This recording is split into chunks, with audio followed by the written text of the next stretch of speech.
Biarlah pujian, hormat, dan kemuliaan itu hanya bagi-Mu ya Allah. Maut telah Engkau kalah, bahkan Engkau turun ke dunia orang mati. Sengatnya pun telah Engkau kalahkan. Engkau bangkit dari antara orang mati. Mari Tuhan nyatakan kebenaran dan firman-Mu, biar kami mengerti bahwa ibadah kebangkitan adalah ibadah yang memiliki value yang luar biasa, menjadi starting point melihat kami karya yang agung dan ajaib, sehingga nama Tuhan dipermuliakan atas iman percaya kami. Berbicara, sampaikan teguran-teguran, sampaikan firman-Mu, sampaikan isi hati, sebab di dalam Tuhan saja ada kekuatan. Dalam nama Yesus Allah yang hidup, Engkau melawat kami yang ibadah secara on-site maupun yang online. Dalam nama-Mu yang kudus Yesus Kristus kami berdoa. Sama-sama kita berkata amin. Tepuk tangan dulu. Silakan dulu Bapak Ibu yang dikasihi Tuhan Yesus Kristus. Selamat Paskah. Bilang kanan kiri, bangkit. Bilang bangkit.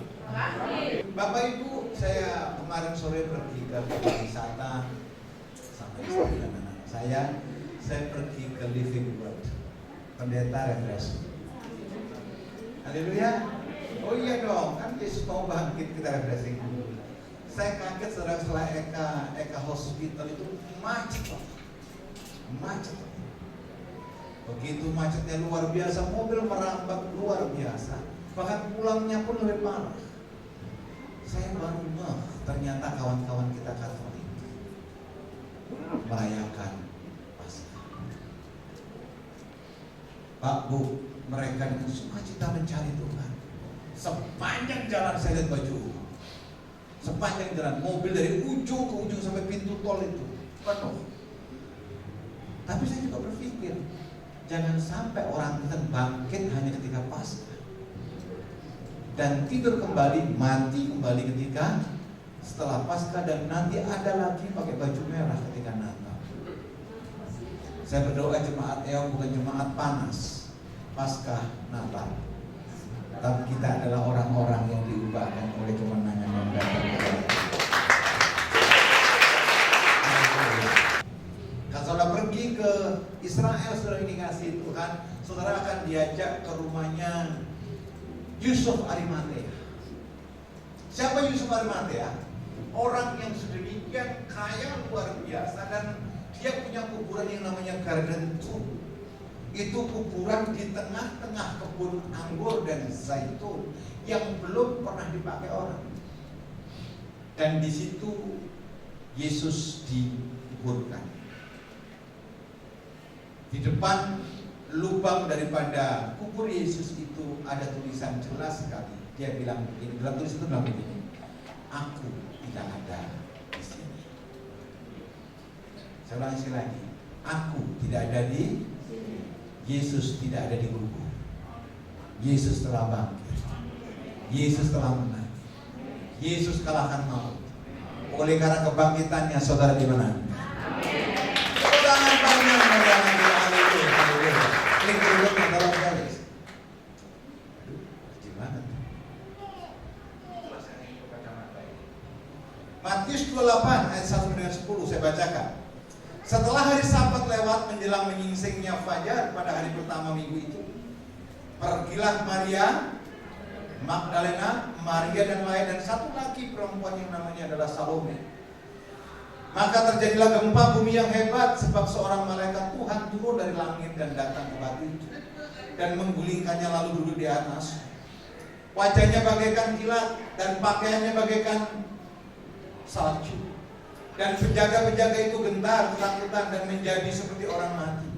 Akan tetapi malaikat itu berkata kepada perempuan-perempuan itu, janganlah kamu takut, sebab aku tahu kamu mencari Yesus yang disalibkan.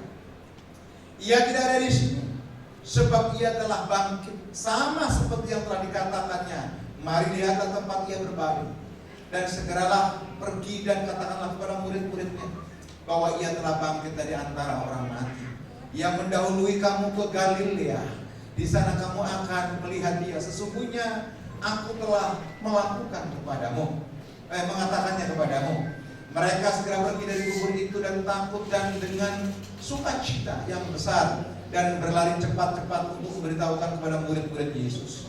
Tiba-tiba Yesus berjumpa dengan mereka, berkata, salam bagimu. Mereka mendekatinya dan memeluk kakinya serta menyembahnya.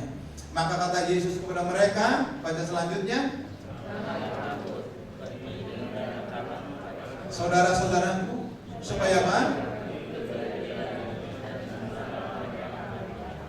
Saudaraku, saya pikir cerita ini, kisah ini, kitab ini selalu dibaca dalam peringatan Paskah. Tapi saya koreksi sedikit. Tadi ada 3 perempuan. Pertama siapa? Maria Magdalena. Siapa Maria Magdalena? Kalau di Israel ada namanya daerah Magda, atau bahasa aslinya adalah Magdala. Artinya adalah Maria dari Magdala. Makanya disebut Maria Magdalena. Siapa Maria Magdalena? Seorang perempuan yang pernah kerasukan dengan 7 legion roh jahat. 7 legion, 1 legion itu sama dengan 1 batalion. 1 batalion berapa? 700 kan? Nah, 700. 7 kali 7, 4.900 kuasa kegelapan mengikat itu Maria Magdalena. Tetapi ketika berjumpa dengan Yesus, Maria Magdalena mengalami kelepasan. Artinya apa, saudara yang kasih Tuhan? Tidak ada kuasa yang bisa menandingi kuasa Tuhan. Amin. Amin. Saudara boleh punya masalah, saudara masa lalu boleh terikat, saudara punya masalah yang mungkin tidak terselesaikan. Ketika engkau menyebut nama di atas segala nama, nama itu sanggup membebaskan, nama itu sanggup memerdekakan, nama itu sanggup memberikan berkat buat saudara. Yang setuju tepuk tangan panjang bagi Allah kita. Karena haleluya. Harusnya orang Kristen gak ada lagi yang bisa dihipnotis. Dengar baik Pak. Kalau ada orang Kristen bisa dihipnotis, mau naik angkot di mana-mana lewat telepon, ada yang salah dengan kita. Harusnya kalau nama di atas segala nama bersemayam dalam hidupmu, tidak ada kuasa lain yang sanggup untuk menandinginya. Amin. Tapi toh nyatanya banyak ketipu Pak, dihipnotis. Yud, angkat tangan tadi kesaksian. Ayo angkat tangan. Hati-hati kalau nyanyian tadi tidak kamu hidupi, awas. Jangan tukarkan Yesus dengan harta. Betul, kalian nyanyi gua mati lagunya. Jangan hati-hati dengan cinta. Sekarang banyak sekali gara-gara rayuan global saja pergi. Ya, saudara, ini kasih Tuhan Yesus Kristus. Maria Magdalena, Maria dari Magdala, ada juga Salome dan Maria siapa? Yakobus ya. Saudara, ini kasih Tuhan, dia datang ke kubur. Injil lain berkata demikian, bukankah batu ini tertutup? Siapa yang akan memulihkan? Hari Minggu adalah 3 hari setelah Sabat atau Sabatika. Sampai hari ini kalau saudara pergi ke Israel, ada yang namanya Shabbat Shalom. Sabat yang penuh dengan damai sejahtera. Kalau kita memperingatinya di Indonesia, Gereja Betel Indonesia, Syabatnya adalah hari hari Minggu. Shabbat Shalom. Saudaraku, apa tujuan 3 wanita pergi ke kubur ini? Ada yang tahu? Apa tujuan 3 wanita ini? Untuk membawa rempah, untuk meminyaki Yesus. Kira-kira menurut pendapat saudara, apa yang dilakukan wanita ini benar atau tidak? Sorry, ini pembelajaran. Menurut saya, 3 perempuan yang pergi ke kubur Yesus, maaf, dengan tujuan meminyaki, memberikan rempah-rempah adalah kebodohan. Sorry, ini dua.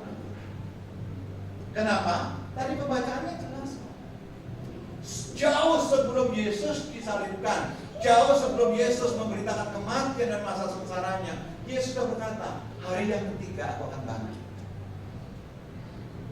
Harusnya 3 orang ini menyadari, termasuk murid-muridnya, bahwa Yesus tidak ada lagi di kubur. Kok gak ada yang ngapain? Betul? Bilang kanan kiri, jangan lupa kamu Kristen. Orang Kristen boleh nyimpan dendam gak?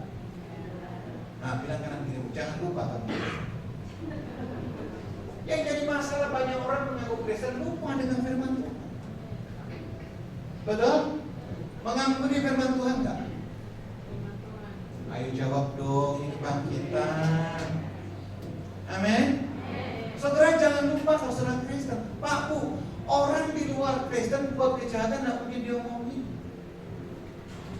Tapi kalau Anda menyandang agama Kristen, Anda bikin salah, Anda akan diomongin. Bukankah dia orang Kristen? Coba yang Kristen jujur, aku itu senang. Haleluya. Bilang kanan kiri, melakukan firman Tuhan. Dan berita baiknya apa? Hari ini dia sudah bangkit, mengalahkan segala maut, kutuk, bakat masalah. Tepuk tangan bagi Allah. Katakan haleluya. Klik berikutnya tolong. Terus, Yesus menampakkan diri. Jadi kalau ada berita hoax tentang apa? Oh, yang bangkit bukan Yesus. Sekarang ada lagi ajaran baru sudah di TikTok bahwa yang dikuburkan bukan Yesus. Oh, ini yang boten-boten saja. Ya, ada yang dibilang begini, oh itu salah kuburannya. Yang ketika apa? Murid-muridnya mencuri mayat Yesus. Kurang ajar. Pak Bu, hanya Yesus yang berani berkata ketika disiksa, Bapa, ampuni kesalahan mereka. Kalau hari ini orang dicubit saja, lu nggak tahu siapa gua. Nah, ini orang paling bodoh. Kenapa? Dirinya sendiri aja nggak tahu. Kenapa orang selalu mengerti diri kita? Bilang kanan kiri, jangan merasa sohel. Haleluya. Menampakkan diri kepada siapa? Pertama kepada Maria Magdalena, kepada 3 perempuan tadi, para wanita yang pulang dari kubur. Petrus dalam Lukas 24 ayat 34. Sengaja saya nggak buka satu-satu biar Bapak Ibu juga belajar di rumah. Yang kedua, 2 murid menuju apa? Kenapa menuju Emmaus? Emmaus itu bahasa Ibrani, artinya Emmaus adalah menurun. Bilang kanan kiri, menurun. Kenapa menurun? Dia meninggalkan Yerusalem. Padahal persatuan apa? Jangan pergi dulu, tunggu di tempat di mana mengadakan perjamuan terakhir.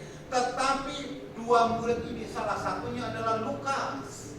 Pergi ke Emmaus, artinya apa?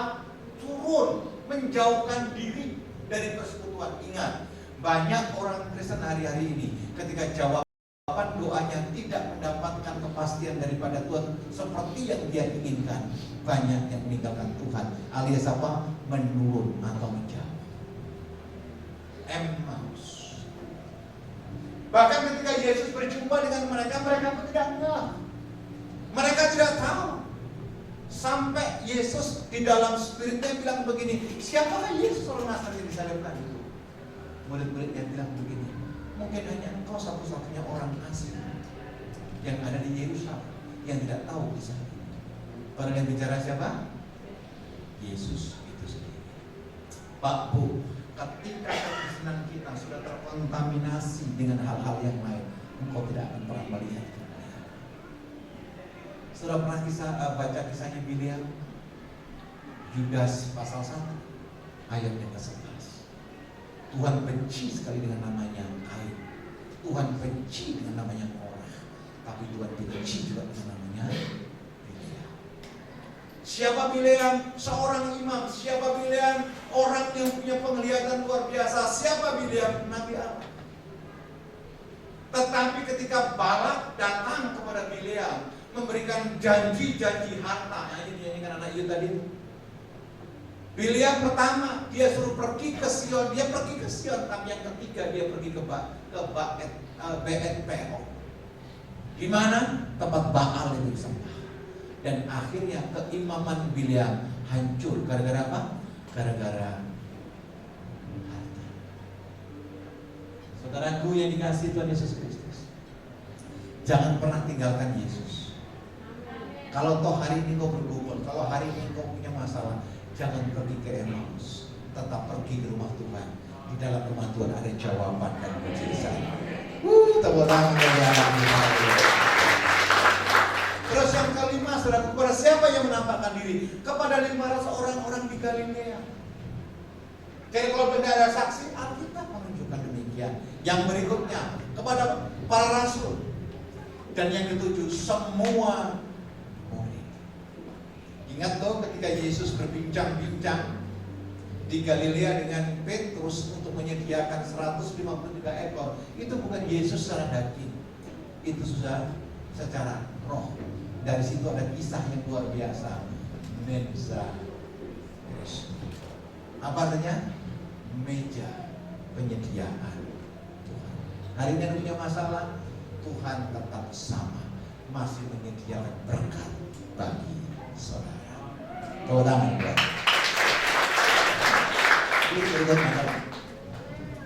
Kebangkitannya, kebenaran utama dalam apa?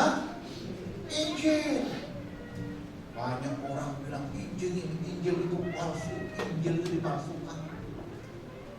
Maaf, saya teolog, saya bilang begini, tunjukkan yang asli. Kalau memang itu dipalsukan, jangan lagi belajar Injilnya Barnabas. Ada orang nggak punya pengetahuan cukup belajar Injil Barnabas, tidak cocok. 1 Korintus 15 ayat 3 dan 8 berkata demikian. Sebab yang sangat penting telah kusampaikan kepadamu, yaitu apa yang telah kuterima sendiri, ialah bahwa Kristus telah mati dan karena telah mati karena apa? Dosa-dosa kita. Sesuai dengan apa? Artinya apa? Kematiannya sudah dinubuatkan. Bahwa ia telah dikuburkan dan bahwa ia telah dibangkitkan pada hari yang ketiga. Sesuai dengan apa? Kitab suci. Terus tolong verify. Bahwa ia telah dikuburkan dan bahwa ia telah dibangkitkan pada hari yang ketiga. Sesuai dengan kitab suci.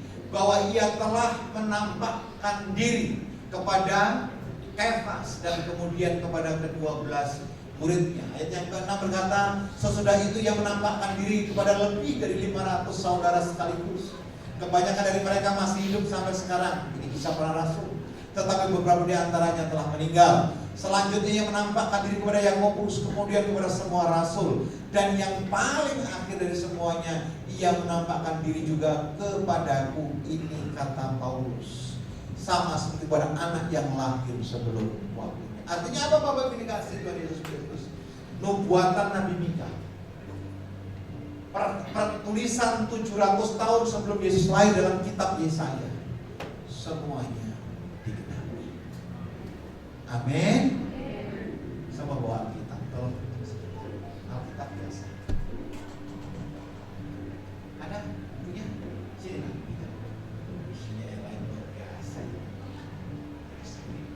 Saudaraku, ini Alkitab. Ini bisa terbakar, bisa rusak, bisa dibuang orang.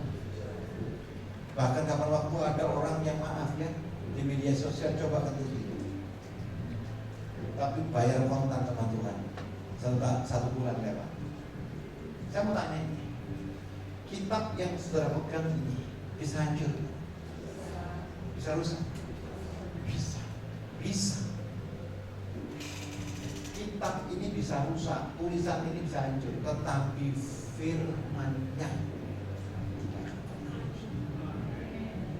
Amin. Firman tidak akan pernah berhenti.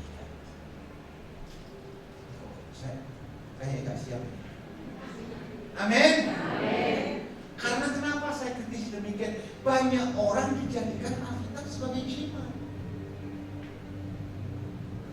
Ya. Takut baca. Gak begitu konsep. Iblis tahu firman, setan tahu firman. Yang membedakan apa?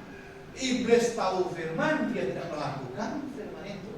Kita anak-anak Tuhan yang mendapatkan kemenangan, kita tahu firman, dimampukan Tuhan untuk menjadi pelaku.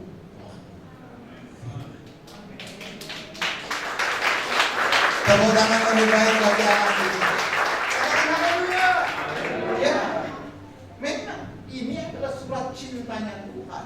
Tapi kita nggak bisa halangi orang-orang yang jahat, halangi orang-orang yang punya tujuan yang tidak baik. Tapi saya mau katakan, firman itu tetap hidup atas nama. Suatu ketika saya pelayanan saudaraku di jemaat kita waktu masih di gereja lantai 5. Tiba-tiba saya kepingin ke kamar kecil. Saya minta izin, boleh nggak saya pelepas? Itu kan dilepasnya. Pelepasan. Dia bilang, oh silakan. Saya kaget loh. Di kamar mandi ada Alkitab. Ada yang di Alkitab baru. Saya tanya, berapa anggota keluarga di sini? Dia bilang 4. Alkitab berapa di rumah? 10. Wow. Dibaca. Halamannya lengket. Kalau buka pakai pula. Saya tanya, loh, kalau Alkitab di kamar mandi dibaca tidak mungkin keramas kan? Pasti bahasa itu Alkitab. Gak mungkin sikat gigi, terkontaminasi. Gak mungkin lagi mana? Lagi apa? Jangan dijawab. Itu antara dia dengan Tuhan. Pertanyaan saya begitu Bapak Ibu. Saya tanya, kenapa ada dalam sini? Dia bilang apa? Biar iblis tidak ada di kamar mandi. Saya tidak ingin jemaat epicenter of mercy menjadikan Alkitab itu jimat. Tapi Alkitab adalah kebenaran firman Tuhan. Kalau Anda melakukan, kuasa itu pasti dinyatakan. Tepuk tangan yang baik bagi anak itu. Jadi Korintus yang ditulis oleh Paulus adalah membuktikan bahwa Injil yang kita pegang adalah Injil yang betul-betul perkataan Tuhan. Amin. Gak ada kebenaran di luar Tuhan. Klik berikutnya, tolong.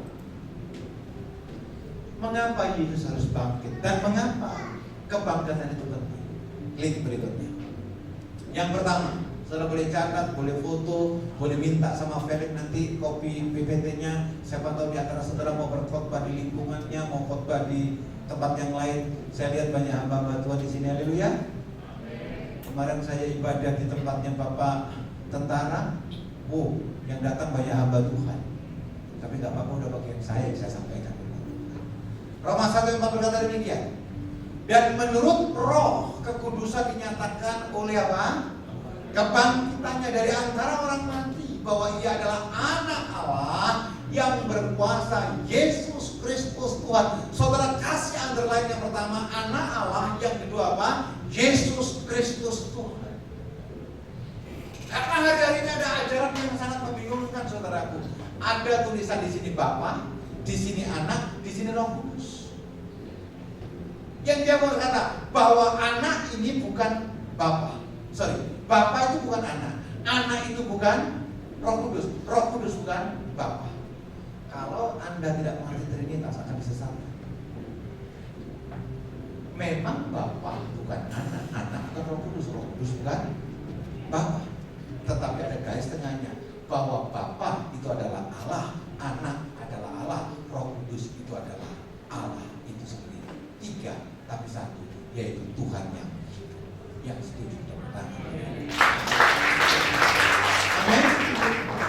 Dan menurut Roh kekudusan dinyatakan oleh kebangkitannya dari antara orang mati. Semua orang pasti mati, saudaraku. Ada yang tanya demikian, Pak, bagaimana dengan Henokh?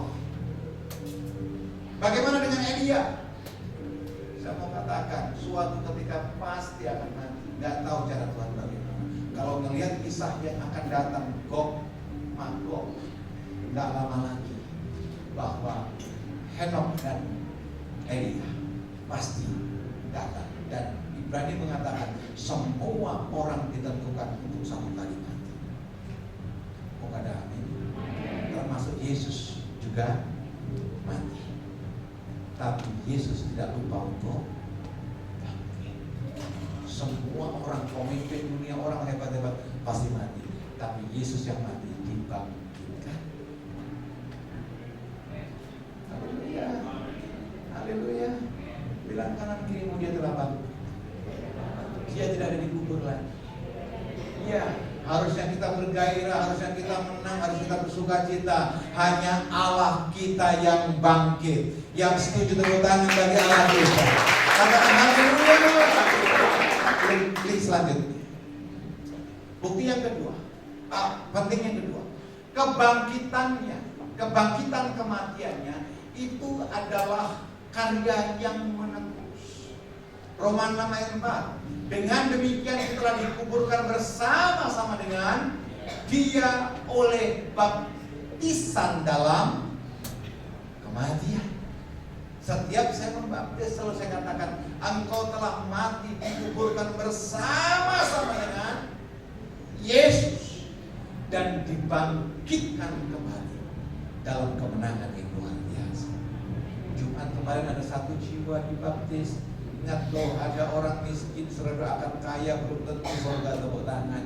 Ada orang sakit jantung stadium 4, engkau doakan sembuh, belum tentu surga, tepuk tangan. Tapi 1 jiwa diselamatkan, surga bertepuk tangan. Amin. Ya. Ada teolog bilang begini, baptisan tidak menyelamatkan. Siapa yang bilang?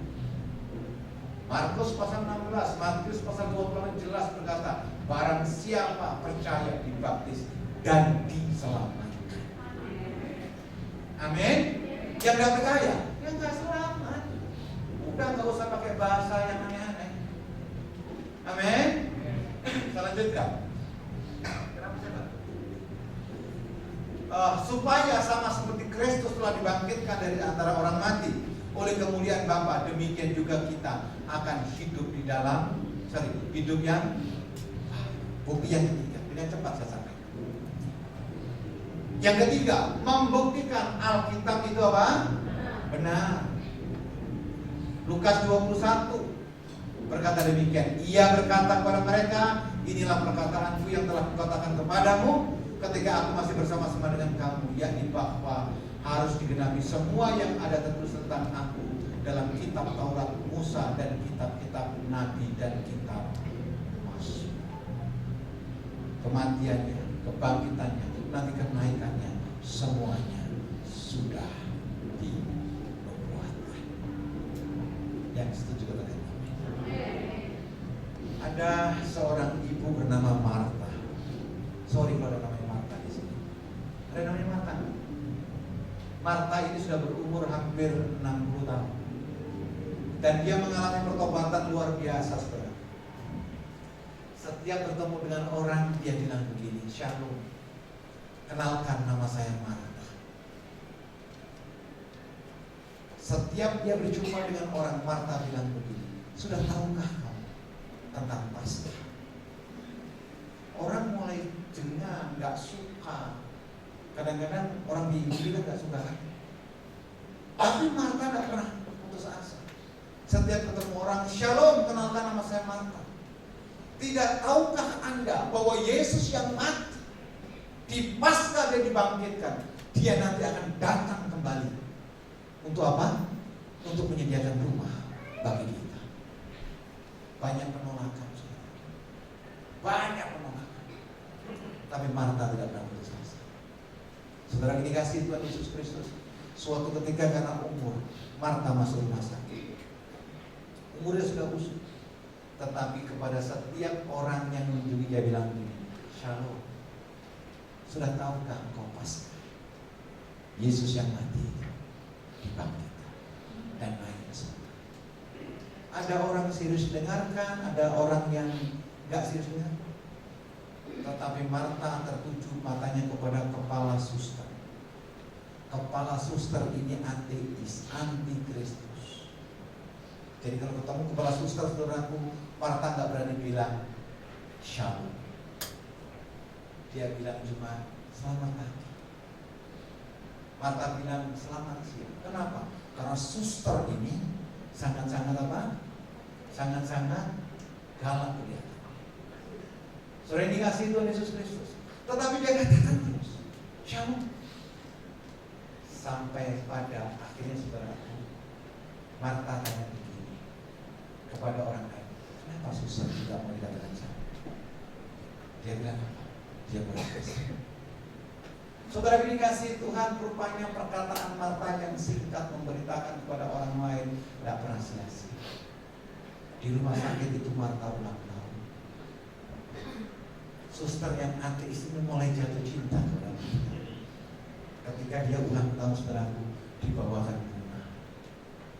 Ketika suster yang masuk ke dalam ruangan Marta, ternyata Marta nggak ada di kamar. Kenapa? Marta sudah meninggal. Tetapi di tempat tidur terbuka kitab suci. Kitabnya yang dibaca, yang terbuka adalah di rumah Bapa. Banyak makanan. Banyak Bapak-bapak dari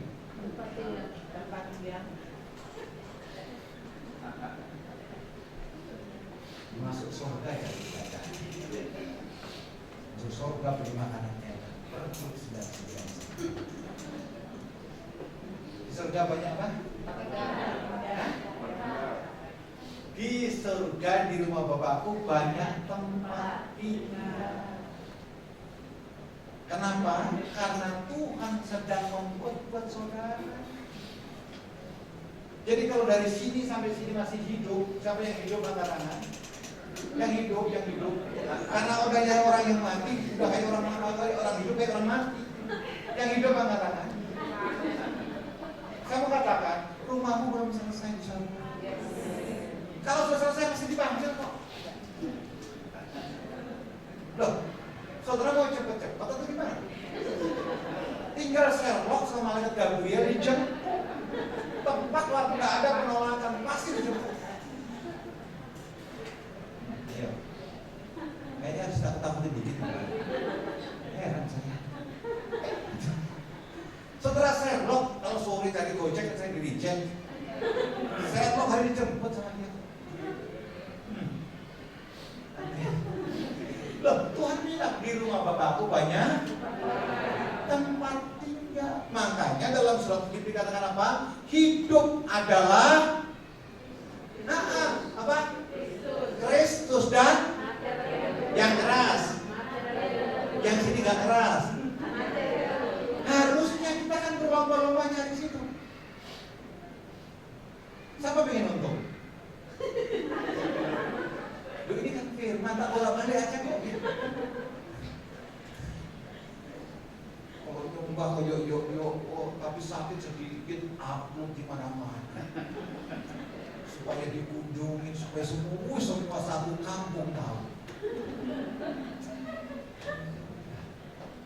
Ketika saya kena COVID, saudaraku, saya bilang sama istriku, jangan satu pun orang gereja. Saya sempat ada gereja 3 minggu. Saya bergumul dengan kematian. Saya dirawat di rumah, di mana? Di hotel. Dia waktu itu tugas di padahal dia kepala COVID di rumah sakit Hermina, nggak dapat kamar di sana. Saya di hotel 88 mah, tiap hari dikasih makan lele yang ditekuk-tekuk itu. Iya, saya bilang sama istriku, ambil aku pulang. Kalau enggak aku bukan mati karena COVID, mati karena lele. Gak ada pun semangat tuh makan. Iya, kalau masuknya agak saya pulang jalan udah kayak gini. Saya bilang mereka kalau nanti aku lihat anak istri pulang. Di rumah hanya dimasakin sayur direbusin sama sayur-sayuran. Saya sembuh. Kenapa? Buat yang mencinta. Ini kebangkitan, bos. Haleluya. Amin. Sebelum bangkit mengalami kematian, Pak Usia mengatakan, ketika Marta tadi bersaksi, sepertinya orang tidak mau peduli. Tapi ketika suster membaca kitab yang ada di ranjang Marta, dia keluar dari kamar itu, dia datang pada orang, Shalom, kenalkan, nama saya Susan. Kepala suster tadi tidak tahu kakak pasca bahwa Yesus telah mati dan dia menyediakan kita tempat yang waktu. Jangan sampai Anda rajin ibadah tapi tidak mengakhiri pertandingan dengan Tuhan. Anda yang percaya Kristus sungguh-sungguh, Paulus saja bilang begini, jangan sampai aku setelah memberitakan Injil aku sendiri tertolong. Yuk Bapak Ibu, sisa hidup yang kita pakai dengan Tuhan. Dia telah lakukan, dia telah menang. Gak ada alasan kita terus mengerang dengan kesakitan dan penyerahan diri yang tidak jelas. Tuhan punya jawaban, Tuhan punya kepastian, Tuhan punya kemenangan, dan Tuhan punya berkat buat semua. Haleluya. Saya udah mau berdiri. Biarlah kebangkitan ini membawa kita kepada kemenangan. Saya sebentar mimpin Paskah di Kamboja. Jadi kita masuk berjalan kudus. Biar nama Tuhan dipermuliakan. Mana?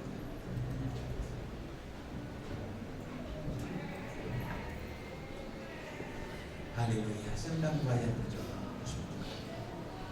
Anda yang di rumah silakan persiapkan sarana yang ada untuk kita boleh berkontemplasi dengan Roh. Kita boleh ada dalam kehendak dan kita boleh hidup menggenapi firman Tuhan yang kita percaya sebagai perkataan Tuhan itu sendiri. Saya berikan kesempatan saudara 1 menit. Akui dosa dan pelanggaran. Akui bahwa kita pernah melakukan hal-hal yang menyakiti hati Tuhan. Biar kita datang kepada Tuhan dalam sakramen yang kudus dengan kekudusan yang datang dari Tuhan. Haleluya.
Kuduskan jemaat-Mu yang beribadah secara onsite maupun yang online. Tidak ada alasan buat kami menyimpan keraguan. Tidak ada alasan buat kami menyimpan ketakutan. Tidak ada alasan buat kami menyimpan kekecewaan. Kami mau menghampiri meja perjamuan kudus, meresponi undangan-Mu dengan kekudusan yang datang daripada Tuhan. Kuduskan setiap jemaat-Mu yang kuduskan pelayan-pelayan. Kuduskan hamba-Mu yang berjamuan kudus. Biar sakramen yang kami lakukan berkenan di hadapan Tuhan. Hamba mengangkat tangan memberkati roti dan anggur. Jadilah roti dan anggur ini sebagai sarana untuk kami boleh menerima tubuh dan darah Kristus dalam nama Yesus. Amin. Silakan.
Tolong dengan sikap yang benar, sikap yang baik ya.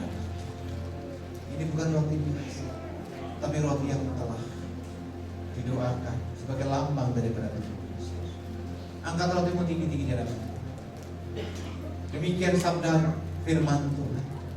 Sebab apa yang telah aku terima daripada Allah Bapa, aku teruskan kepadamu, kata Tuhan.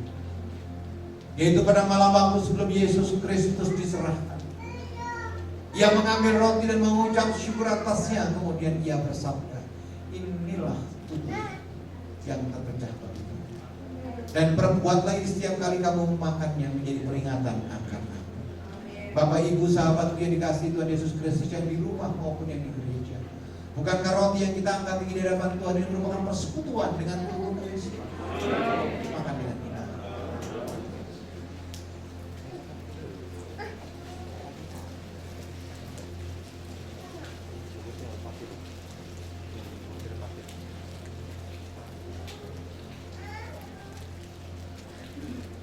Sakit penyakit mulah yang menanggungnya, kegagalan mulah yang ditanggung. Kutuk yang seharusnya kita terima telah dibayar Yesus. Bisnismu berhasil, keluargamu berhasil, engkau sehat, dan apa yang engkau kerjakan Tuhan buat berhasil. Angkat cawanmu tinggi di hadapan Tuhan. Lalu sesudah itu Yesus Tuhan mengambil cawan, mengucap syukur atasnya, kemudian Ia bersabda, cawan ini adalah cawan perjanjian baru yang dimateraikan oleh darahku sendiri, kata Tuhan. Dan perbuatlah ini setiap kali kamu meminumnya menjadi peringatan akan aku. Bapak, Ibu, sahabatku yang dikasihi Tuhan Yesus Kristus, yang ibadah online maupun yang onsite, bukankah cawan yang kita angkat tinggi di hadapan Tuhan merupakan persekutuan dengan darah Yesus? Minum dengan iman dalam nama Tuhan. Naikkan ucapan syukur. Naikkan ucapan syukur di hadapan Tuhan. Terima kasih buat terima kasih buat pengorbanan. Terima kasih kami bersyukur buat keselamatan. Terima kasih. Ayo ucapkan syukur di hadapan Tuhan. Jangan ada yang diam.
Kami katakan pagi hari ini, kami sehat, kami diberkati, kami dipulihkan, anak-anak kami berhasil, cucu mantu kami berhasil, orang tua kami sehat.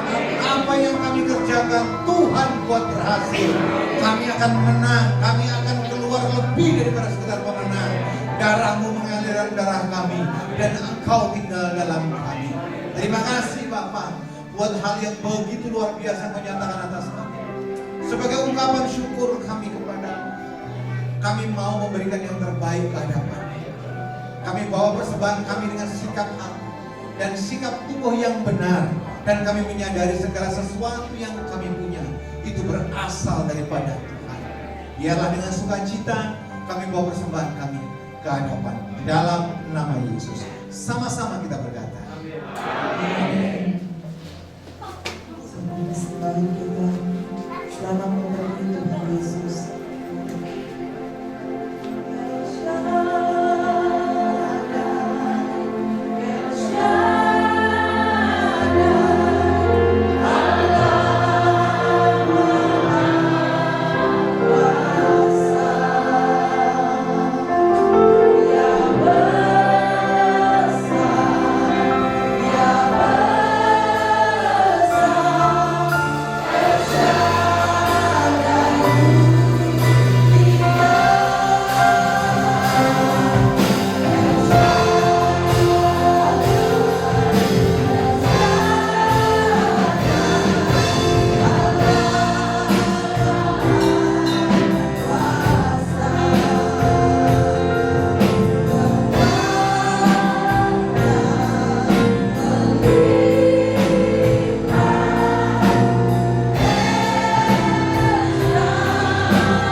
Buka hatimu, arahkan iman dan pengharapan.